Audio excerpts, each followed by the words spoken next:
Hello students, then we are talking about explanation के in parts के part 1 में है preliminary.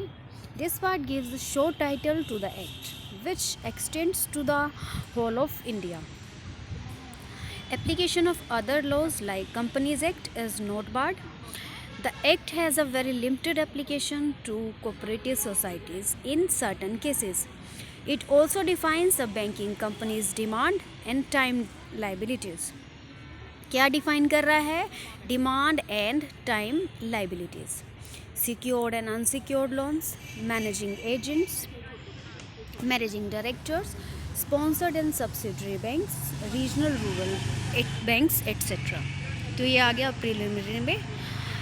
देन पार्ट 2 की बात करते हैं. Business of banking companies specifies the businesses in which the bank may and must not engage. Bank may and must not engage. Prohibition on trading rules regarding directors and chairmen. Restriction on commission and brokerage, loans and advances. Nature of subsidiary companies, a requirement as to minimum paid up capital and reserves, accounts, balance sheet, licensing and auditing. तो यह part 2 में आ गया banking companies. Part 3 में suspension of business and widening up of banking companies.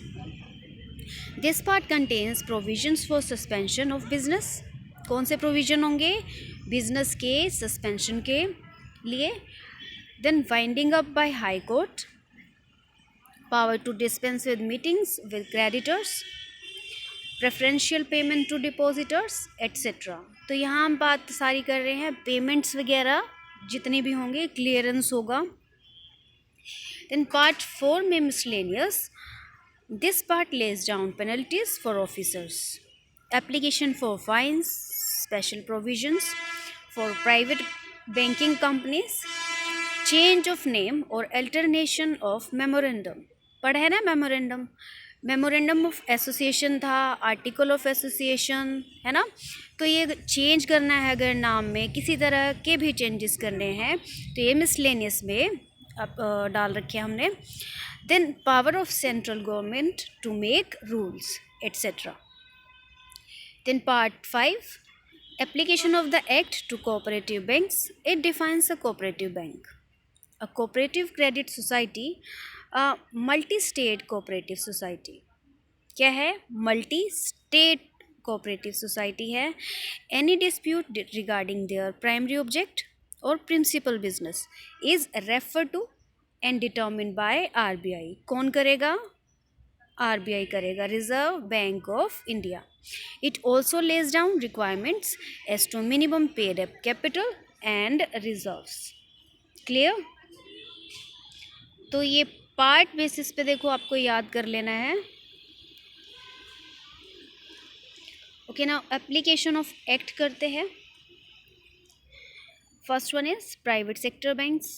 Private sector banks mainly started their business as companies. कैसे शुरू किया है? As company शुरू किया business, registered under the companies act. The whole of the act except section 56 is applicable to the banking companies in private sector और non nationalized banks. यहाँ हम बात कर रहे हैं प्राइवेट सेक्टर्स की. प्राइवेट सेक्टर्स को हम कहते हैं नॉन नेशनलाइज्ड बैंक्स, यानी कि जिनका राष्ट्रीयकरण नहीं हुआ है. Then public sector banks include banks established under special acts passed by the parliament. कौन पास करता है? पार्लियामेंट करता है. The state bank of India and its subsidiaries. और जो 19 नेशनलाइज्ड बैंक्स थे, फिर रीजनल रूरल बैंक्स हैं, फॉल अंडर दिस कैटेगरी. ये सारे आ जाते हैं इसी में. Only the following sections of the act are applicable to public sector banks. Okay, ये तो हो गया प्राइवेट सेक्टर बैंक्स और public sector banks. Next is cooperative banks. कौन से बैंक्स होते हैं? Are registered as societies under the cooperative societies act 1912. तो ये याद रखना है 1912। The following points are noteworthy regarding application of the act to cooperative banks. कौन से एक्ट कौन से जो पॉइंट्स है ध्यान में रखने हैं हमें। The act applies to all cooperative banks whose paid up capital and reserves are of 1 lakh और मोर। तो पेड अप कैपिटल होगी 1 लाख या फिर ज़्यादा, ठीक है। Then the act applies to all state and central cooperative banks irrespective of their paid up capital and reserves. Then provisions of the act are applicable to cooperative banks as modified by section 56 of the act, which rewrites several sections of the act for their exclusive application to cooperative banks.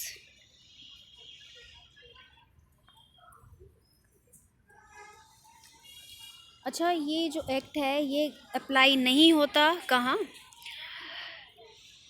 All primary agricultural credit societies, फिर non agricultural primary credit societies with paid up capital and reserves of less than ₹1 lakh. बात कर रहे थे ना, 1 लाख से ज़्यादा है जिनका, वहाँ अप्लाई होगा और बाकी पे नहीं अप्लाई होगा। Then all cooperative credit societies whose principal business is not banking but which accept deposits only from members and provide financial help only to them. Then all cooperative societies not carrying on banking business. Then land mortgage banks. Okay, तो ये ध्यान रखना है apply कहाँ होगा और apply कहाँ नहीं होगा। क्लियर। अच्छा, ये प्रोविजंस हैं, कुछ टेबल दी गई है एक बड़ी सी, ये ध्यान रखना है। कुछ आइटम्स हैं याद कर लेने हैं। ये देखें, ये ग्रुप में डाल दिया जाएगा, ठीक है। Provisions of banking regulation act 1949। ये देखें, आपको 5 सेक्शन 5 से सेक्शन 45 तक हम आ गए हैं।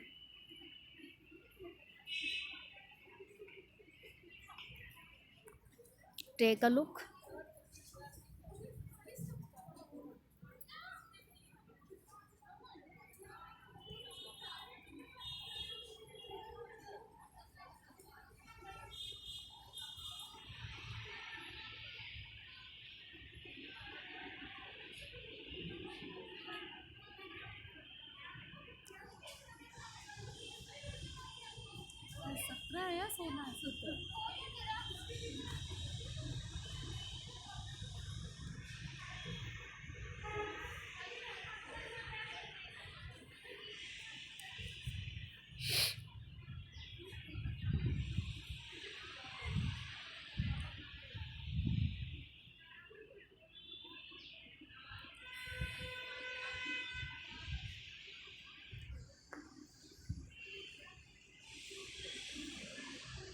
Okay, thank you.